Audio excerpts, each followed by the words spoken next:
Welcome to Peace with Zakir Naik, where questions meet clarity and truth finds light. मेरा नाम मुकुंद दवे है,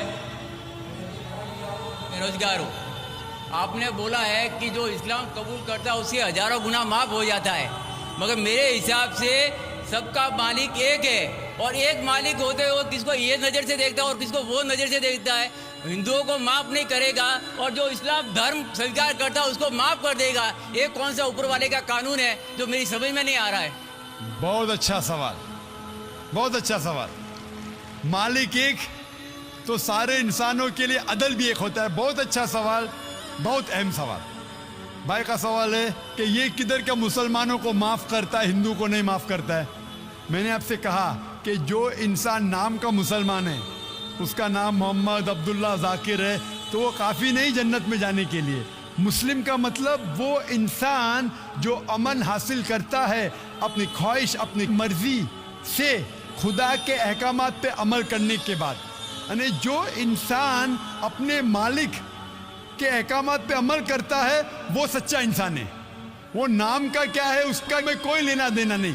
यहाँ मैं कह रहा हूँ कि जो इंसान अल्लाह के अलावा किसी के साथ शिर्क कर रहा था, आज शिर्क करना छोड़ दिया, आज उसके गुनाह माफ होंगे। चाहे कोई भी हो, आप भी अगर कहते कि मैं शिर्क करना छोड़ दूंगा, अल्लाह के अलावा किसी और की इबादत नहीं करूंगा, जो हिंदू मज़हब की किताब में लिखा है, और मैं मानूंगा आखिरी पैगंबर मोहम्मद सल्लल्लाहु अलैहि वसल्लम में, चाहे आप ईसाई है, चाहे आप हिंदू है, चाहे आप यहूदी है, आज आप अगर अपने मालिक का कहना मानेंगे तो आपका मालिक आपको माफ़ करेगा। लेकिन अगर आप कहेंगे मेरा मालिक एक, लेकिन मालिक का कहना नहीं मानेंगे तो मालिक कैसा माफ़ करेगा। मिसाल के तौर पे एक एग्जामिनेशन होता है, टीचर सारे तालिब इल्म के लिए बराबर है। टीचर एक साल के लिए सारे तालिब इल्म, सारे स्टूडेंट्स को सिखाता है, बराबर। लेकिन एग्जामिनेशन में जो टीचर पूरे साल भर सिखाता है, जो तालिब इल्म वो टीचर के सिखाए मुताबिक एग्जामिनेशन पेपर में लिखता है, वो पास हो जाएगा। जो तालिब इल्म टीचर जो सिखाता है उसके खिलाफ काम करता है, तो टीचर क्या उसको पास करेगा? चाहे वो हिंदू, मुस्लिम हो, ईसाई हो, जो टीचर सिखाता है उसके ऊपर वो तालिब इल्म उसके मुताबिक इम्तिहान देता है, वो पास होगा। आपका मालिक, हमारा मालिक एक है। सारी किताबों में लिखा है, हिंदू मज़हब की किताब में, यहूद मज़हब की किताब में, ईसाई मज़हब की किताब में, इस्लाम मज़हब की किताब में, सिख मज़हब की किताब में, कि मालिक एक है। मालिक के अलावा किसी की इबादत नहीं करना चाहिए, खुदा के अलावा किसी की इबादत नहीं करना चाहिए। कल मैंने फरमाया था कि उस खुदा की कोई प्रतिमा नहीं, कोई अक्स नहीं, कोई फोटोग्राफ नहीं, कोई पिक्चर नहीं, कोई बुत नहीं, कोई मूर्ति नहीं। फिर अगर आप मूर्ति देंगे तो आप मालिक का कहना नहीं मान रहे।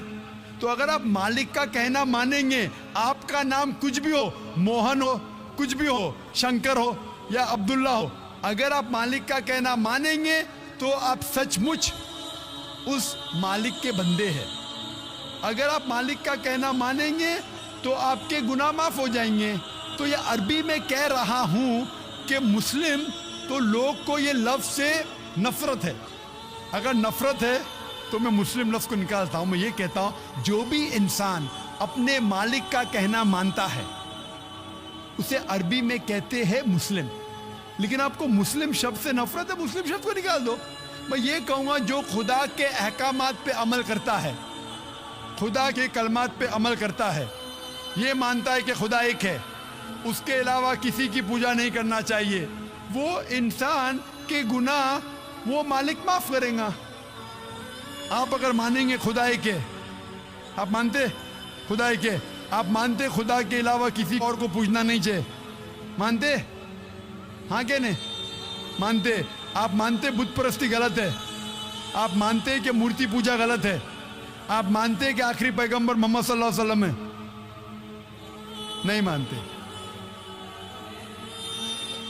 बोलते जैसे शिव शंकर को पैगंबर बोलते हैं, जैसे साईं बाबा को ये सब जो पैगंबर हो गए, ये हर फरिश्ते ऐसे ऐसे आते गए। आपने मेरी 15 तारीख की तकरीर सुनी? मैंने नहीं सुना। मोहम्मद सल्लल्लाहु अलैहि वसल्लम का जिक्र मुख्तलिफ मजहबी किताबों में। आप कैसेट लीजिए, मेरी तकरीर है मोहम्मद सल्लल्लाहु अलैहि वसल्लम का जिक्र मुख्तलिफ मजहबी किताबों में। इसमें मैंने साबित किया हूँ कि मजहबी किताब बदलने के बावजूद सब मजहबी किताब में लिखा है कि आखिरी पैगंबर आने वाले हैं। उस आखिरी पैगंबर का नाम है मोहम्मद सल्लल्लाहु अलैहि वसल्लम। आप हिंदू मजहब से ताल्लुक़ रखते? हिंदू मजहब की किताब में लिखा है, भविष्य पुराना पर्व 3 खंड 3 अध्याय 3 श्लोका 5 से 8 में लिखा है भविष्यवाणी मोहम्मद सल्लल्लाहु अलैहि वसल्लम की। आप पढ़ेंगे भविष्य पुराना पर्व 3 खंड 3 अध्याय 3 श्लोका 10 से 27 में मोहम्मद सल्लल्लाहु अलैहि वसल्लम का जिक्र है। आप कुंडब सुक्ता पढ़िए, अथर्वा वेद में लिखा है, किताब number 20 him number 127 shloka number 1 से 14 में लिखा है मोहम्मद सल्लल्लाहु अलैहि वसल्लम के बारे में। आप पढ़िए अथर्वा वेद किताब नंबर 20 अध्याय नंबर 21 श्लोका नंबर 6 और 7 में मोहम्मद सल्लल्लाहु अलैहि वसल्लम का जिक्र है। मोहम्मद सल्लल्लाहु अलैहि वसल्लम का जिक्र है साम वेद में अहमद जैसा, साम वेद उत्तर चिक मंत्रा नंबर 1500 लिखा है। यजुर्वेद में अध्याय नंबर 31 श्लोका नंबर 18 में। आप पढ़ेंगे ऋग्वेद किताब नंबर 8 अध्याय नंबर 6 वर्ष नंबर 10 में। आप अगर पढ़ेंगे अथर्वा वेद किताब नंबर 8 अध्याय नंबर 5 श्लोका नंबर 16 में मोहम्मद सल्लल्लाहु अलैहि वसल्लम के बारे में अहमद लिखा है। अथर्वा वेद किताब नंबर 20 हिम नंबर 126 वर्ष नंबर 14 में कई जगह लिखा है नाराशंसा।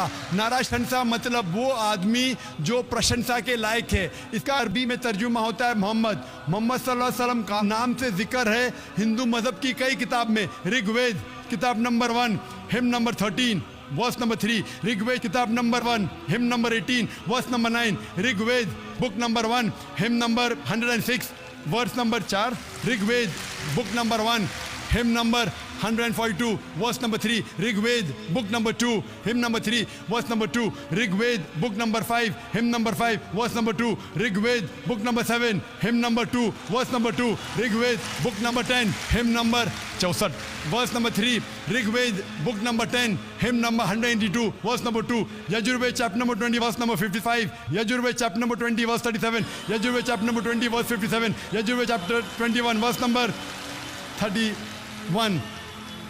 मैं सिर्फ हवाले दे सकता हूं आपकी किताबों में से सिर्फ घंटों तक जिसमें लिखा है मोहम्मद सल्लल्लाहु अलैहि वसल्लम आखिरी पैगंबर है। आज जो इस्लाम कबूल कर रहे हैं उनको ये समझाओ कि इस्लाम धर्म क्या है। उनको वो समझ में, मेरे भी समझ में नहीं आ रहा था इस्लाम बोलते किसको है। आपने कहा कि जो लोग इस्लाम कबूल कर रहे हो उन्हें समझाओ इस्लाम धर्म क्या है। आप नहीं समझे, वो लोग समझे इसलिए तो इस्लाम कबूल किए। आप भी समझेंगे तो आप भी कबूल करेंगे। ये 10 रोज़ा कॉन्फ्रेंस जो था, हमारा मकसद था बताने के लिए सारे इंसानों को इस्लाम क्या है। ये मीडिया जो इस्लाम को पेश कर रही है ये तोड़ मड़ोड़ के पेश कर रही है। हमारा मकसद ही था बताने के लिए सारे इंसानों को इस्लाम क्या है। अगर आप इस्लाम को नहीं अब तक जाने तो बेशक कबूल मत करो। जब भी पहचान लेंगे इस्लाम को तो इंशाअल्लाह आप भी शहादत देंगे। मेरी दुआ है अल्लाह सुब्हानहू व तआला से, उस मालिक से कि आपको हिदायत दे कि आप ये माने कि अल्लाह एक है, अल्लाह के अलावा कोई माबूद नहीं और मोहम्मद सल्लल्लाहु अलैहि वसल्लम आखिरी पैगंबर है। मैं कहूँगा वॉलंटियर से कि आपको मेरी DVD दे मोहम्मद सल्लल्लाहु अलैहि वसल्लम का जिक्र मुख्तलिफ मजहबी किताबों में, उसमें सारे हवाले हैं। और एक खुसूसन तकरीर है मोहम्मद सल्लल्लाहु अलैहि वसल्लम का जिक्र हिंदू मजहबी किताब में, सिर्फ हिंदू मजहब में। आप उसको देखो और इंशाअल्लाह आप इस बात को तस्लीम करेंगे आज नहीं तो कल कि अल्लाह एक है, उसके अलावा कोई माबूद नहीं और मोहम्मद सल्लल्लाहु अलैहि वसल्लम आखिरी पैगंबर है। खूब ध्यान से